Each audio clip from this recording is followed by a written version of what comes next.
Les questions de sécurité nationale et internationale ont été le thème central de la première visite du ministre de l'Intérieur français. Le ministre a également visité le centre de commandement et de coordination, cette salle des opérations qui fonctionne 24 heures sur 24, 365 jours par an et constitue le premier point de... So last week, a man from Fort Mill, he went outside, he spotted something suspicious in the sky, he whipped out his phone, and he thinks he spotted not one, but two different UFOs. Okay. Not one, two. Two? Really? Yeah. I mean, I only see one dot here on this video. Well, one of them's so obviously a plane. That's a plane, Yeah. and this is the mystery object. Well, it's definitely a UFO. I have no idea what it is, so... I don't either. So as Technically, far it's unidentified. he thinks Yeah. it could be aliens, could be some other life form from another planet. What? He just was like, I don't know what it is. He was kind of confused, and he put it online and got a lot of hits. This is UFO right there. In just the last week, Quangtron's YouTube videos have gotten 5,000 hits. Here, you can see the mystery object moving back and forth in the sky.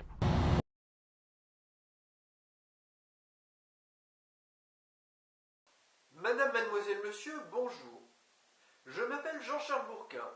Je suis Kalki, le 10e Lila Avatara de Vishnu. Aujourd'hui, 19 avril 2014, c'est la journée internationale de la langue chinoise. J'informe depuis 2008 sur mon blog Crop Circles Contact et depuis 2010 sur mon blog Alerte Invasion Extraterrestre que mon âme a notamment été celle du philosophe chinois Lao Tzu ou Lao Tzu. Depuis 2008, je suis entré en communication avec un groupe extraterrestre qui a pris notre défense face à un autre groupe extraterrestre pro-Jésus qui est très dangereux. Ces relations sont depuis rompues pour cause de mauvais comportements. Mais je continue de rapporter ces communications, importantes pour notre défense collective. Je suis le maître du code qui a aidé à ces communications. Ce sont les 214 radicaux de Kangxi qui servent à classifier les idéogrammes chinois et les 214 clés kanji qui servent à classifier les idéogrammes japonais. Je souhaite vous présenter un exemple d'utilisation de ce code dans le crop circle signalé en Angleterre le 1er juillet 2009 et réalisé par le groupe extraterrestre qui a pris notre défense.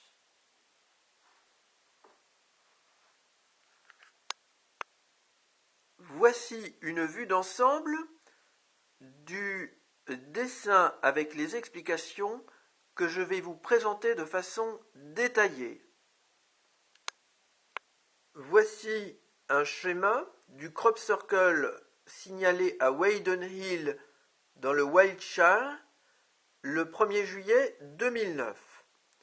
Il a été réalisé d'après une photo d'Olivier Morel du site WCCSG. Ce crop circle a été réalisé non loin d'un tumulus dans lequel se trouve peut-être un tombeau, comme c'est souvent le cas en Angleterre. Ce crop circle évoque par sa forme un volcan vu de haut avec des coulées de lave rayonnantes. Observez ici que ces ondulations rappellent l'idéogramme qui correspond à la rivière et qui correspond à la clé numéro 47 dans le tableau des 214 radicaux de Kangxi. Le code fonctionne ici de la façon suivante. Il y a 14 doubles coulées comme celle-ci dans le crop circle.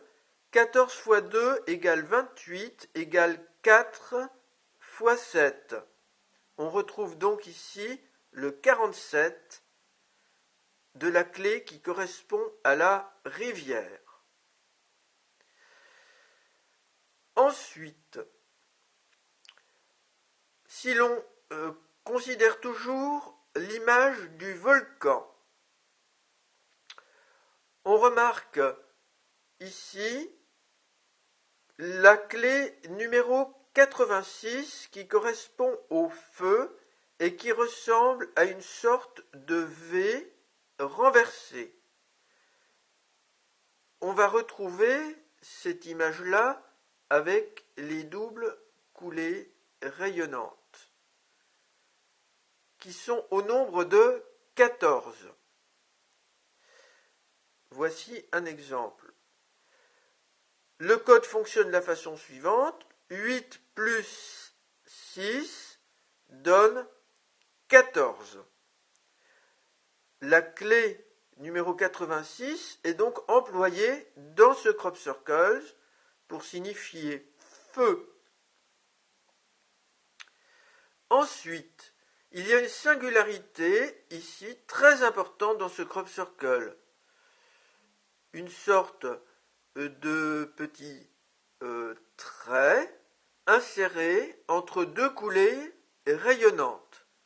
Ce trait pointe en direction de la périphérie du crop circle qui comporte des croissants de lune en alternance 7 petits croissants de lune et 7 grands croissants de lune.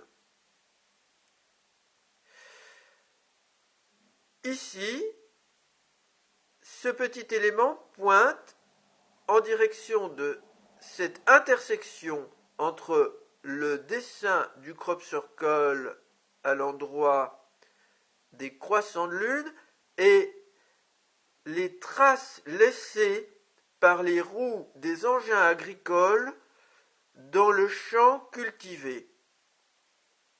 Si l'on remarque le dessin qui en résulte, on va trouver ici cette forme-là, ici, en suivant le contour de ce croissant de lune, qui rappelle l'idéogramme de la lune renversé. La clé numéro 74 correspond à la lune dans le tableau des 214 radicaux de Kangxi. Le 74 est codé de la façon suivante dans ce crop circle, 7 petits croissants ou 7 grands croissants et 4 lignes laissées dans le champ par les engins agricoles qui traversent le crop circle. 1, 2, 3, 4. Autre élément très important. La clé numéro 7 signifie le chiffre 2 et se représente simplement par deux traits horizontaux. Cette clé est également employée puisque le crop circle est traversé par deux traits ici, si je considère les doubles lignes formées par les engins agricoles et si je considère l'importance du chiffre 7 dans cette formation.